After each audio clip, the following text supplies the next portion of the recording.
Hello, welcome back to our YouTube channel today. I'm thrilled to take you on a journey through a comedy film called No Hard Feelings. Before we start, I kindly request you to subscribe to our channel and show your appreciation by hitting the like button. Watch out and take care. The movie commences with Gary, a tow truck operator, arriving at Maddie Barker's residence to repossess her vehicle. Maddie emerges from her house and attempts to appeal to Gary's emotions, as they had been in a past romantic relationship, until she abruptly cut off contact. Her endeavors are thwarted by another man. She had a casual encounter with the previous night, who appears in his underwear and makes inappropriate advances towards her, despite Maddie's protests. Gary towels away the car given that Maddie is an Uber driver. Maddie employs rollerblades to catch up with Gary, and halts when he endeavors to purchase breakfast. She endeavors to lower the car and drive away, but the vehicle remains attached to the truck in a clumsy attempt. She tries to disengage the car until Gary raises it back up. Maddie faces probationary consequences due to her actions. Additionally, she receives notice of a substantial amount owed in back taxes, putting her house ownership in jeopardy in Montauk, where she has spent her entire life. Maddie also holds a position as a bartender by the waterside. She collaborates with her companion Sarah and spends time with both her and her spouse. Jim, Maddie's employer, remarks on her confrontational demeanor when she engages in a dispute with a patron who seeks to order a drink before the bar's official opening during their break. Sarah presents Maddie with a job advertisement from an affluent family seeking a companion for their son. Before he departs for college, in return, they offer a Buick Regal as compensation. Maddie comprehends that companion implies a sexual relationship, but she decides to acquiesce because she finds herself without alternatives, and she aims to exploit the wealthy, as they are responsible for her potential loss of home. Maddie reaches the Becker family's residence and encounters the parents, Laird and Allison. They engage in a conversation about their son Percy, who is scheduled to commence studies at Princeton in the upcoming autumn. However, Percy is notably awkward and introverted, lacking friends and spending his days engrossed in video games within the confines of his room.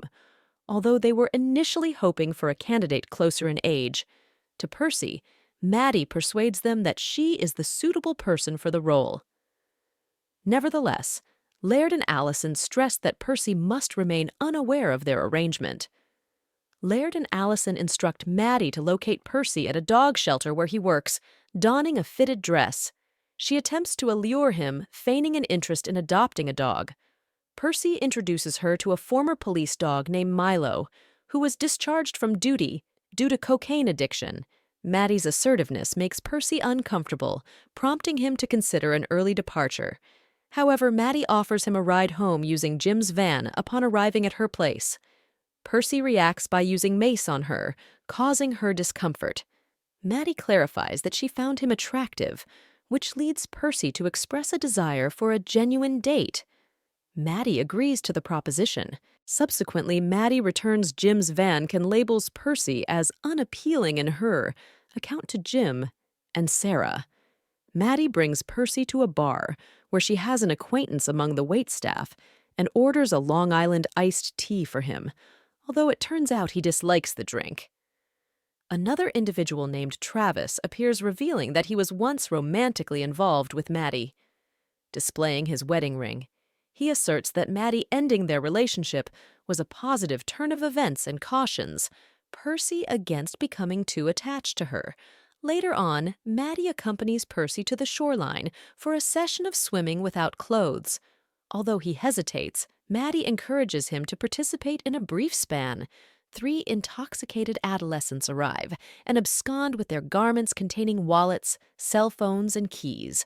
Consequently, Maddie emerges from the water in a state of complete undress and confronts all 3 teenagers to regain their belongings. Following a struggle, she prevails and retrieves their possessions. Upon returning to the water, Percy remarks on her behavior, implying something amiss. This prompts Maddie to contemplate departing. However, Percy, still unclothed, insists on reclaiming his phone in response. He mounts the hood of Maddie's vehicle.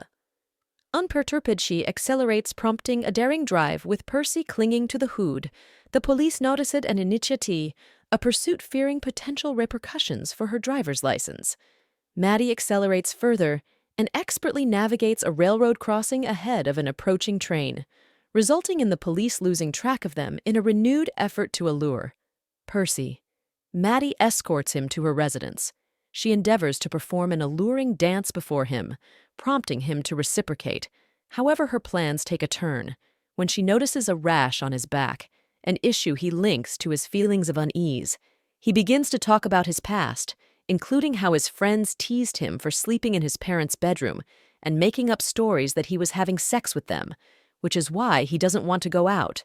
As Maddie rubs lotion on his back, Maddie shares an awkward memory with Percy.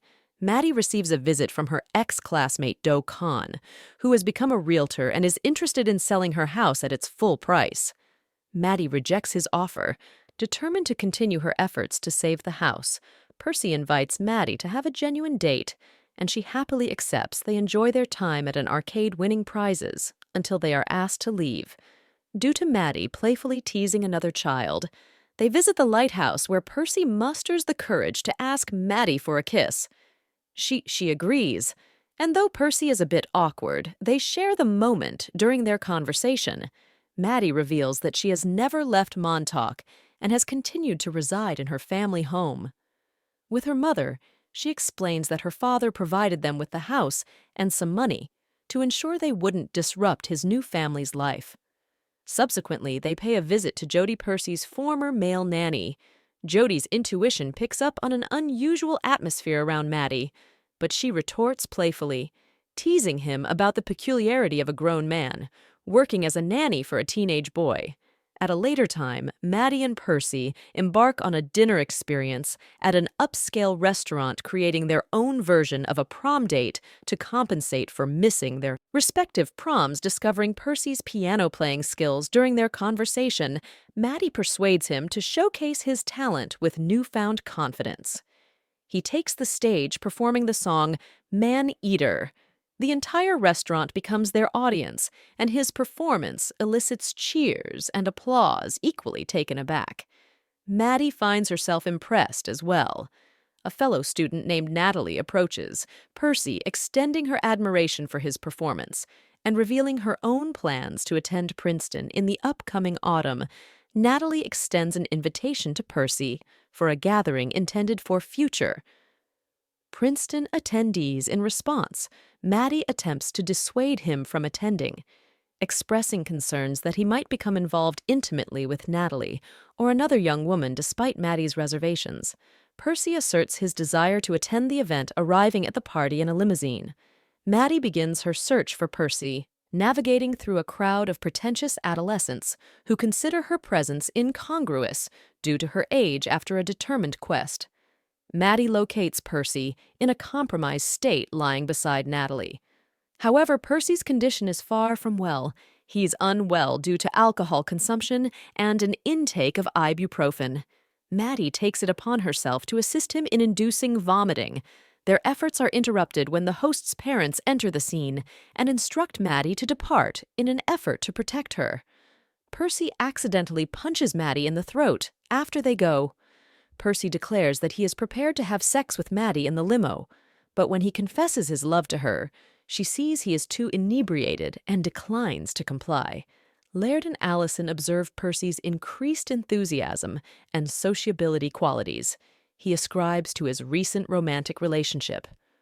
Nonetheless, Percy confides in them that he has altered his plans and decided against attending Princeton, opting instead to remain in close proximity to Maddie. A call is placed by Allison to Maddie, who is now wrestling with reservations regarding her commitment to the job.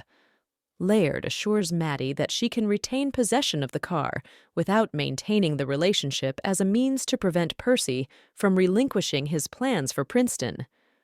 Regrettably, Percy is situated within his parents' vehicle, and inadvertently, Lee triggers the audio system, inadvertently tuning into their conversation.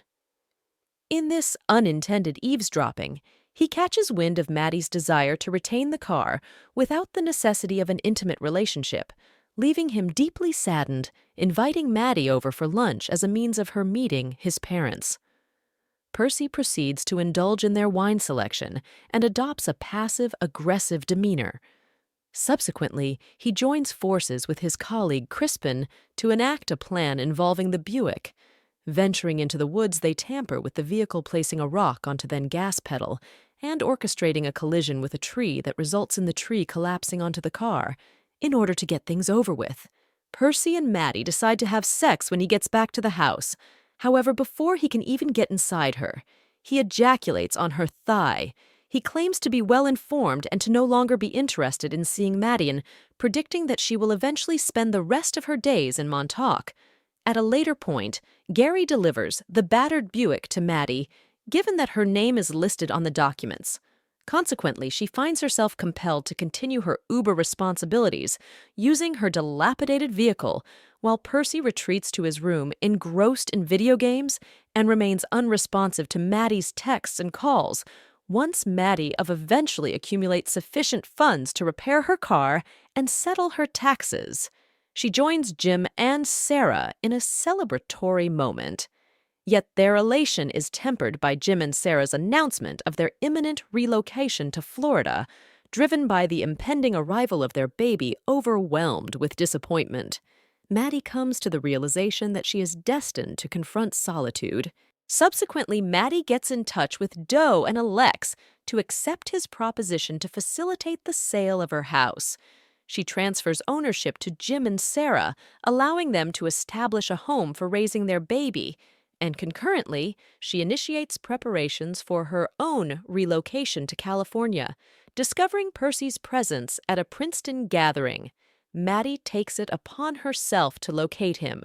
However, he persists in his silence, remaining unresponsive as she endeavors to clarify her situation in a mirror image of his past action. She positions herself atop the hood of his vehicle, but he speeds away with her, gripping on their impromptu journey, leads them along a shoreline where Maddie becomes inadvertently engulfed in flames. From a barbecue grill, the escapade culminates with Percy plunging the car into the water. Overwhelmed by panic, he frantically searches for Maddie until they both exchange tearful apologies. Following their wrecking conciliation, Maddie discloses her intention to relocate to California, a decision that Percy wholeheartedly supports. He also assures her that despite circumstances, he considers their intimate experience as a significant milestone in his life. On the day earmarked for his departure to Princeton, Percy readies his luggage and bids adieu to Laird, and Allison Maddie makes an unexpected appearance, poised to chauffeur him to his destination before embarking on her journey to California. To Percy's astonishment, she unveils a surprise: the inclusion of Milo, a new addition to her life. Thank you for watching this video. Don't forget to share your thoughts and favorite moments from the movie in the comments below. Don't forget to smash that like button, subscribe to our channel, and hit that notification bell, so you never miss out on exciting movie recaps like this one. Do you want to keep the entertainment going? Check out this related video to see more of this, and I look forward to seeing you in the next video.